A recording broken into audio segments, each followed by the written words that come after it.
Hey everybody, it's Justin here, aka Demonic Sweaters. Today I've got another product review. We're going to be taking a look at this Williams Legato LE digital piano pack. And this pack includes the piano itself, the music stand, the stand that it is sitting on, as well as this bench and a sustain pedal that is down on the floor. And all of that is included in the pack, which comes in one gigantic box, and it's all for under $400. Now, Williams did send me this piano for free, but I'm going to tell you what my honest opinion is. That being said, I'm really not much of a piano player. I'm more of a drummer. I play my own music, but I'm definitely not a trained pianist in any way. But I do think I know what constitutes a good piece of gear. I've been around music long enough, and I can tell you right away that I think this is a good piece of gear. There are a couple of features missing that I wish it had. We'll get into that a little bit later on. Before we do though, be sure to check out my Amazon store down below for deals on drum stuff as well as other musical equipment. You can also follow me on TikTok, which is just at Demonic Sweaters. Okay, let's go ahead and get started.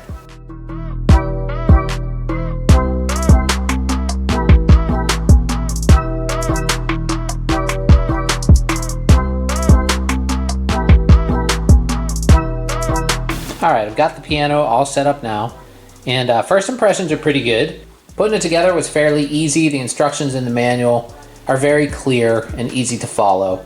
And as you can see, it has the piano bench that comes with it, the stand, and the piano itself with the music stand. And the keys, you know, they're not weighted keys, but they feel realistic. I don't really know how to explain it. There's like definitely a resistance when you push down as if they were weighted, but they're not. But it does feel like it. I'm not sure how that works, but it does. But they don't feel like the most high quality keys I've ever felt in my entire life. But you know, it is like a $300 piano, so don't expect it to be like a $1,000 piano, because it's not. The speakers sound nice. The internal sounds are all really good. It has several in there. You have two standard pianos, you have two electric pianos, two organs, and then two pads. You have a synthesizer and then a string pad. And then there's two basses as well. So you have, you know, all instruments in there that you could use to play most styles of music, as well as it has the ability to split the keyboard, so you can have bass on the left and, you know, and like organ on the right, or whatever you want to do. You can split it in any way that you want, basically. Now, one thing I was a little disappointed in was the fact that there's no Bluetooth. I figured that it would have it. Since they're marketing it to kind of integrate with an iPad, it's a shame that there's no Bluetooth, you know, either audio or MIDI. You basically would have to hook up a bunch of cables if you wanted to connect it to your iPad, which, you know, is to have it on the music stand, with especially these days with iPads where you have to have all these adapters plugged in there to make it do anything, would just end up being like a big mess. The one smart piano that I have has Bluetooth everything, so you could just set your iPad, you know, in the music stand there and just connect everything wirelessly. So I'd much rather it had Bluetooth. Yeah, that is probably my biggest criticism. It comes with a sustain pedal, which is right down there. And the sustain pedal's simple, but it has like a rubber grip on the bottom so it doesn't slide around, and you know, it does its job. The bench is nice and comfortable. You know, you get a lot of stuff in the package. So if you're just looking to learn piano, or if you have a child or a student that wants to learn how to play piano, or maybe even teach piano and want like a second inexpensive piano to have in your teaching studio, I think this is a good option. You know, don't expect it to be super advanced in features, like I said, since there's no Bluetooth, but it does have USB output and standard outputs, audio outputs, and all that stuff. So you could potentially use this, you know, in like a church setting or on stage, if you wanted to, and I think it sounds good. It does have some really nice sounds in it, and it's built pretty well. So let's go ahead and play it a little bit and see what you guys think.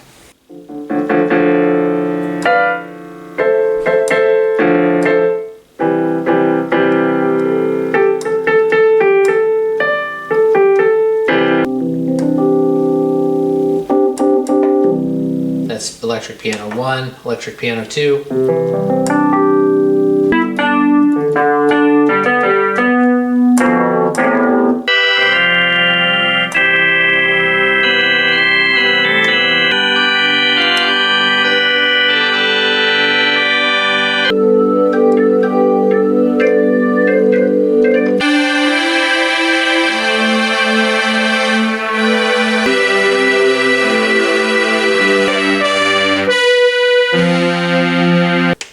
electric bass.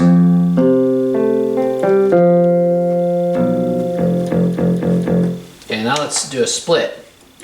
So we have bass and bright piano.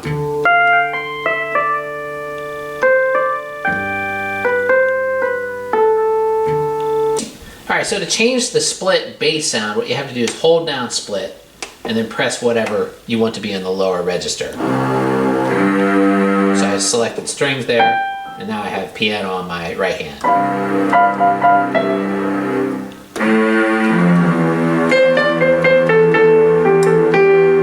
Okay, so splits are pretty cool. It also has a metronome function. To change the tempo on the metronome, you just hold down the metronome button and hold either the split key or the function key.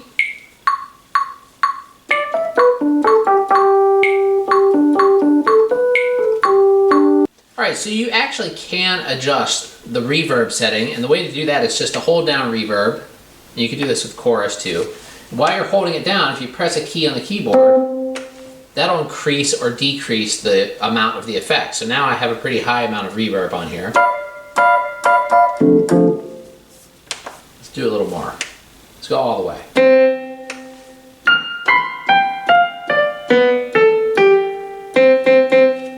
Alright, now it does have quite a bit of MIDI functions. Even though there is no Bluetooth MIDI, through the MIDI port in the back, you do have the ability to run it in multi-timbral mode, which is pretty cool. What that means is basically you could assign up to 16 different channels of MIDI to different voices in the keyboard. So if you were programming MIDI and playing it back through this keyboard, you could have, you know, basically all these different sounds coming from the keyboard at the same time, up to 16. You can change the MIDI channel. There's also a way to change the velocity curve of the keyboard, and the way to do that is to just hold down the function key here and then press one of these three keys. Wait, where is it? Here. So that's basically the hard velocity, which means you don't have to play the keyboard quite as hard. Medium, and then low. So it just depends on, you know, how hard of a player you are, what's most comfortable or seems the most realistic to you. I don't like to play very hard, so for me, I like it on the, you know, uppermost setting. It makes it easiest for me to play.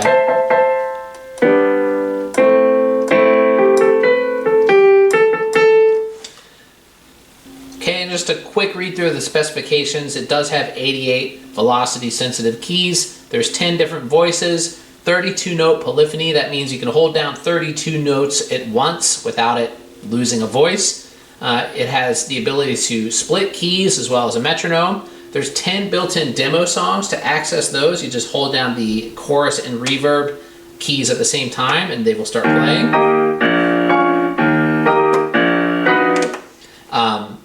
MIDI transmit setting, you can turn on or off local control. What that means is if you want to basically control software on your computer or your iPad with the MIDI, you can turn off the local control in the keyboard so you don't hear it. It has USB connection in the back. There's a sustain pedal. You have 1/4-inch line outs as well as a headphone output.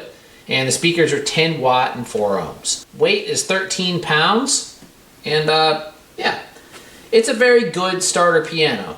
I think if you have a child that wanted to learn piano, you don't want to spend a ton of money. It looks nice. It fits nicely in the corner of a house or a room or something like this. I just have it up against the wall by my window here and it looks elegant and sounds good. And overall, I think it's a really good buy. So thanks to Williams for sending this to me. This piano also does come with a free 3-month subscription to Scove, which is a piano teaching software. And that is actually a pretty long amount of time. So I think that's really cool.